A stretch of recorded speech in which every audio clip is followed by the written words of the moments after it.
Hello నమస్తే అందరికీ. వరలక్ష్మి వ్రతం రోజు పొద్దున్నే 4:30కు లేచి ఇల్లంతా శుభ్రం చేసి తలస్నానం చేసుకొని వచ్చి ఇంకా ఇక్కడ పూజకు రెడీ అవుతున్నానండి.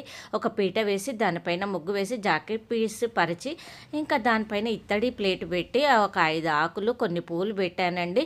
నేను కలశము విగ్రహం పెట్టము ప్రతిసారి ఇలా అమ్మవారిని పసుపుతో గౌరీ అమ్మవారిని తయారు చేసి ఒక బంగారు రూపును పెట్టి అలంకరించి ఇలా పెట్టుకొని ఇంకా దీపాలు పెట్టి ఒక చీర, ఆకు, ఒక్క, అరటిపండు, పువ్వులు, పసుపు, కుంకుమ పెట్టి అలంకరించి పూజ చేశానండి. ఇంకా ఆ తర్వాత నైవేద్యాలుగా పరమాన్నము, దద్దోజనము, పూర్ణం బూరెలు, శనగలు పెట్టానండి. నాకు వీలైనంతలో నెల నుండి ఓపిక లేదండి. ఇలా ప్రసాదాలన్నీ పెట్టి కొబ్బరికాయ కొట్టి ఇంకా అమ్మవారికి దేవుళ్ళకి పంచహారతి ఇచ్చి దండం పెట్టుకున్నాను.